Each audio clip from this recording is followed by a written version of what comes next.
రాష్ట్రంలో జరుగుతున్న చర్చ ఫార్ములా ఈ రేస్ సంబంధించి బీఆర్ఎస్ వర్కింగ్ ప్రెసిడెంట్ గారు మాజీ మున్సిపల్ శాఖ మంత్రి కేటీఆర్ గారి పైన రేవంత్ రెడ్డి ప్రభుత్వం కాంగ్రెస్ పార్టీ కుట్రపూరితంగా నిన్న నమోదు చేసినటువంటి కేసు గురించి చర్చ జరుగుతూ ఉన్నది. మీ ద్వారా జిల్లా ప్రజలకు, ఉద్యమకారులకి తెలంగాణ రాష్ట్రం ఏ వర్గాల కోసం అయితే కావాలని చెప్పి ఆనాడు ఆకాంక్షించినటువంటి ఆకాంక్షపరులందరూ కూడా తెలియజేస్తున్నటువంటి విషయాల్లో ప్రధానంగా ఫార్ములా ఈ రేస్ ద్వారా ప్రపంచంలో అత్యంత స్పీడ్గా గ్రోత్ ఉన్నటువంటి నగరాలలో హైదరాబాద్ నగరాన్ని చేర్చినటువంటి ఘనత కేటీ రామారావు గారిది. ఆనాడు హైదరాబాద్కు దక్కినటువంటి లాస్ట్ 10 సంవత్సరాల తెలంగాణ బీఆర్ఎస్ పాలనలో వచ్చినటువంటి బ్రాండ్ ఇమేజ్ యావత్ ప్రపంచంలో అత్యంత బలవంతులైనటువంటి కుబేర్లతో పాటు ఈ దేశంలో అన్ని రాష్ట్రాల్లో పేదరికంలో ఉన్నటువంటి పేద వర్గాలకు అన్నం పెట్టేంత వరకు కూడా హైదరాబాదు ఇమేజ్ బిల్డప్ చేసింది కేటీఆర్ గారు. ఇవాళ రేవంత్ రెడ్డి వచ్చిన తర్వాత తన చేష్టలన్నీ కూడా కుట్ర చేష్టలు, కుట్ర పనులే తప్ప తనను ఓటుకు నోటు విషయంలో ఆనాడు కేసీఆర్ గారి ప్రభుత్వం దొంగను దొరకబట్టినట్టు రెడ్ హ్యాండెడ్గా దొంగను దొరకబట్టి వీడియోలతో కూడినటువంటి ఆధారాలన్నీ కూడా కోర్టులో సమర్పించి ఆ సందర్భంగా రాష్ట్ర ప్రభుత్వాన్ని, తెలంగాణ రాష్ట్రాన్ని అస్థిరపరిచే కుట్ర చేసిన ప్రథమ కుట్రదారుడే తెలంగాణలో ఈనాటి ముఖ్యమంత్రి రేవంత్ రెడ్డి.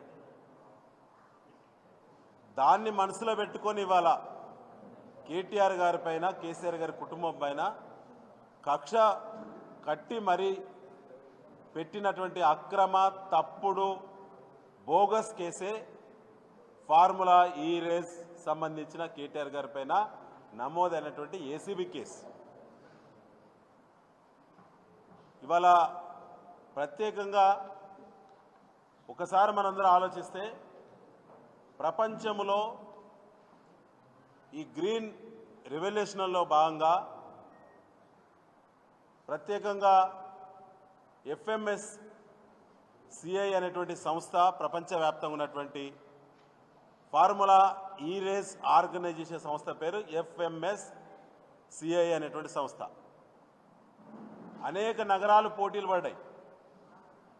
ఎన్ని నగరాలు పోటీ పడ్డాయి, ఆ నగరాలతో హైదరాబాద్ ఎట్లా పోటీ పడ్డది అనేటువంటిది ఒకసారి ఆలోచన చేయాలి ప్రజలందరూ కూడా. అందులో ప్రధానంగా ఇప్పటి వరకు దశాబ్ద కాలం దాటింది ఈ ఆర్గనైజేషన్ స్టార్ట్ అయ్యి. ఆర్గనైజేషన్ యొక్క ఉద్దేశం ఏంటంటే ఇవాళ పొల్యూషన్ లేనటువంటి వాహనాలను కొత్త ప్రపంచానికి, కొత్త తరానికి, నవతరానికి అందించేటువంటి ప్రయత్నం. అది దీని యొక్క ప్రధాన కాన్సెప్ట్. ఇవాళ దీంట్లో ఇప్పటివరకు జరిగిన నగరాల్లో ప్రపంచంలో పేరొందిన, పేరుగాంచిన, ప్రఖ్యాతి చెందినటువంటి నగరాల్లో London, Beijing, Seoul, Moscow, Berlin, Shanghai, Jakarta నగరాల్లో జరిగింది. ఆ తర్వాత ఇలా ఫార్ములా ఈ రేస్ ఈవెంట్ అనేది కేటీఆర్ గారి యొక్క ఆలోచనల ఫలితంగా మన హైదరాబాద్ వేదికగా జరిగింది. దాన్ని ఓర్వలేనటువంటి రేవంత్ రెడ్డి ఇవాళ మరకబూసే ప్రయత్నం చేస్తూ ఉన్నాడు. దానికి ప్రభుత్వ పరంగా అది HMDA ద్వారా ఖర్చు పెట్టినటువంటి డబ్బు ఆ సంస్థతో రాష్ట్ర ప్రభుత్వంగా ఒప్పందం చేసుకున్న సందర్భంగా కేంద్ర ప్రభుత్వం కూడా, కేంద్ర ప్రభుత్వం యొక్క అన్ని రకాల అనుమతులు కూడా తీసుకున్న తర్వాతనే రాష్ట్ర ప్రభుత్వానికి ఆ సంస్థ అవకాశం కల్పించింది. రాష్ట్ర ప్రభుత్వం ద్వారా HMDA ద్వారా, HMDA మున్సిపల్ అడ్మినిస్ట్రేషన్లో ఉంటుంది, స్వయం ప్రతిపత్తి గల సంస్థ HMDA. ఇప్పుడు నథింగ్ బట్ కూడా వరంగల్ ప్రజలకు అర్థం కావాల్సింది, ఇప్పుడు కూడా సంబంధించిన డబ్బులను ఏ విధంగా అయితే కేబినెట్ అప్రూవల్ సంబంధం లేకుండా నేరుగా సంస్థ ఎట్లయితే ఖర్చు పెట్టే అధికారం, మంజూరిచ్చే అధికారం, సమీక్షించుకునే అధికారం, నియంత్రించే అధికారం ఎట్లయితే కుడాకున్నదో అదే పద్ధతిలో హెచ్ఎండిఏ కూడా అధికారం ఉన్నది. సరిగ్గా ఈ యొక్క అగ్రిమెంట్ చేసేటువంటి సందర్భంగా 2 ఇన్స్టాల్మెంట్లో 55 కోట్ల రూపాయలు ఇండియన్ ఓవర్సీస్ బ్యాంక్ ద్వారా నేరుగా ఈ సంస్థకు చెల్లింపులు ప్రభుత్వ పరంగానే జరిగినాయని చెప్పి బహాటంగానే ఎన్నికల ముందు ఈ ఈవెంట్ ప్రపంచాన్ని ఆకర్షించే ఈవెంటు. ఎన్నికలు సమీపిస్తున్నాయి. రేపు ప్రభుత్వం ఎవరొచ్చినా ఏది జరిగినా ఈ ఈవెంట్ అనేది తెలంగాణ మరి బ్రాండ్ ఇమేజ్ను పెంచే విధంగా ఉంటుంది, హైదరాబాద్ బ్రాండ్ ఇమేజ్ పెంచే విధంగా ఉంటుందని చెప్పి ఆనాడు 2 ఇన్స్టాల్మెంట్ల ద్వారా 55 కోట్ల రూపాయలు హెచ్ఎండిఏ అకౌంట్ నుంచి ఇవాళ నేను చెప్పినటువంటి సంస్థ ఏజెన్సీలకి అగ్రిమెంట్ను అనుసరించి పంపించినామని చెప్పి కేటీఆర్ గారు పదే ఇప్పటికీ 100 సార్లు చెప్పాడు. ఇంకా 3వ ఇన్స్టాల్మెంట్ డ్యూ ఉన్నది. సమయం అయిపోయింది. ప్రభుత్వం మారింది. ప్రభుత్వం మారిన తర్వాత ఈ సంస్థ ప్రతినిధి లాంగో LANGO లాంగో ఈ సంస్థకు ప్రాతినిధ్యం వహించేటువంటి ప్రతినిధి పేరు తను చీఫ్ ఈ ఆర్గనైజేషన్కి జనవరి మాసంలో హైదరాబాద్కు వచ్చి రేవంత్ రెడ్డితో భేటీ అయినటువంటి భేటీ వివరాలు బయటికి పొక్కనివ్వలేదు. ఒక ముఖ్యమంత్రిని ప్రపంచ స్థాయి ఒక సంస్థ ప్రతినిధి కలిసిన వివరాలు ఎందుకు అధికారులు కానీ ప్రభుత్వం కానీ వాళ్ళ PRO కానీ ఎందుకు అధికారికంగా విడుదల చేయలేదు? అక్కడ మొదలైంది. తన 3వ ఇన్స్టాల్మెంట్ కోసం తను వస్తే 3వ ఇన్స్టాల్మెంట్ ఇవ్వకుండా ఇందులో కేటీఆర్ గారిని ఇరికిచ్చేటువంటి కుట్రలో భాగమే ఆనాడే పునాది వేసిండు రేవంత్ రెడ్డి. ఆ సంస్థ వాళ్ళు పోయి మాకు 3వ ఇన్స్టాల్మెంట్ బాకీ ఉన్నారని చెప్పి చెప్తా మెయిల్ ద్వారా రాష్ట్ర ప్రభుత్వానికి మెయిల్ పంపడం జరిగింది. ఆ వివరాలన్నీ నిన్న ప్రజల ముందు పెట్టిండు కేటీఆర్ గారు. ఆ తర్వాత కూడా ప్రభుత్వము స్పందించలేదు. ఇవాళ ఈరేస్ సంబంధించిన 3rd ఇన్స్టాల్మెంట్ రేవంత్ రెడ్డి ప్రభుత్వం ఇవ్వకపోగా ఇలా ప్రపంచ వేదిక ముందు ఇలా భారతదేశ పరువుతో పాటు తెలంగాణ పరువును నట్టేట ముంచినటువంటి రేవంత్ రెడ్డి మీదనే ఈ ఫార్ములా ఈరేజ్ వైఫల్యానికి సంబంధించిన కేసు రిజిస్టర్ చేయాలి. ఏవనగా రేవంత్ రెడ్డినే పెట్టాలని బీఆర్ఎస్ డిమాండ్ చేస్తాం. ఇవాళ ఏం చేసింది? లాస్ట్కి ఇలా ఆర్బిట్రేషన్కి పోతున్నారు. ఈ FMSCI అనేటువంటి సంస్థ కోర్టుకు వెళ్ళి, ఎందుకంటే ప్రభుత్వం వర్సెస్ సంస్థ, ఇవాళ సంస్థను ఇబ్బంది పెట్టే ప్రయత్నం కూడా చేస్తూ ఉన్నారు కాబట్టి కోర్టుకు వెళ్ళి ప్రభుత్వానికే నోటీసులు పంపించిండ్రు.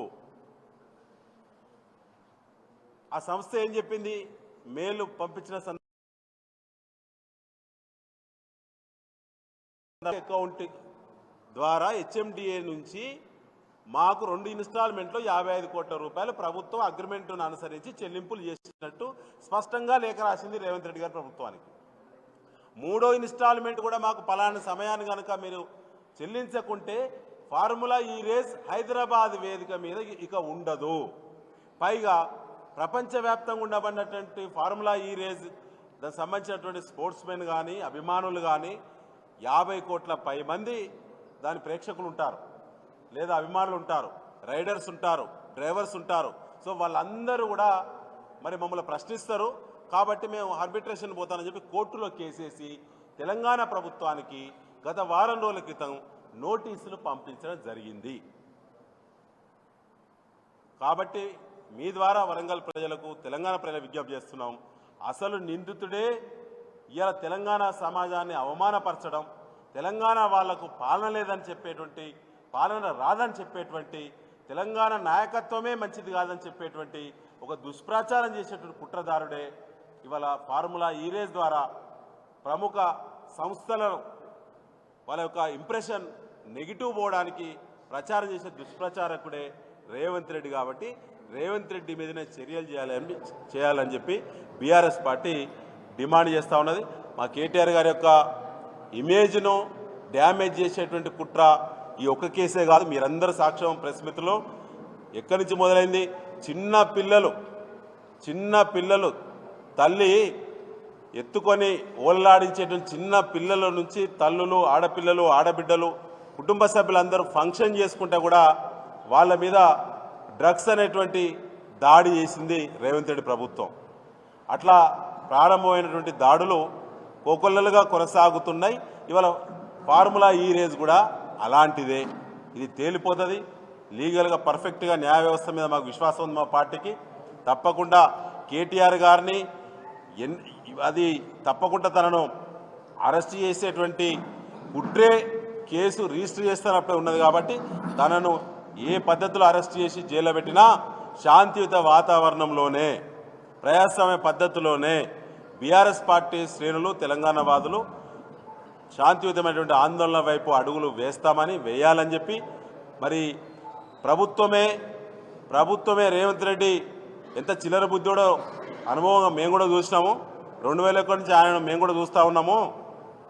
తనే విధ్వంసం చేసి ఉద్యమకారుల మీద, తెలంగాణ వాదుల మీద, బీఆర్ఎస్ పార్టీ నాయకత్వం మీద కుట్రలు చేసేటువంటి కుట్రలు కూడా చేసే గుణం ఉన్నోడే రేవంత్ రెడ్డి. తనే విధ్వంసం సృష్టించి తనే అన్ని రకాల విధ్వంసం యొక్క రచన చేసి తనే మళ్ళీ తిరిగి బీఆర్ఎస్ నాయకులను ఇబ్బందులు పెట్టే కుట్ర చేసే బుద్ధున్నాడు. కాబట్టే ముందు మా పార్టీ శ్రేణులకి వాళ్ళ ప్రెస్ మీట్ ద్వారా వరంగల్ వేదిక నుంచి అప్పీల్ చేస్తూ ఉన్నాం. ఎలాంటి సంఘటన కేటీఆర్ గారిని అరెస్ట్ చేసి మరొక చర్యలకు పాల్పడ్డా ప్రొటెస్ట్ బరాబర్ చేస్తాం. రాత్రి భవన్లు తప్పకుండా చేస్తాం. కానీ శాంతియుత పద్ధతిలో చేయాలని చెప్పి పార్టీ శ్రేణులందరూ కూడా మీ ద్వారా మేము విజ్ఞప్తి చేస్తా ఉన్నాం. Thank you. సోదరులు నరేందర్ గారు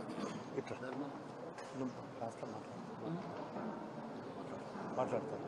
అందరూ వివరంగా మాట్లాడిండు. సేమ్ సబ్జెక్టే కాబట్టి పత్రికా విలేకరులకు, ఎలక్ట్రానిక్ మీడియా సోదరులందరికీ కూడా పేరు పేరున హృదయపూర్వక నమస్కారాలు. అలాగే నాతో పాటు స్పీచ్లో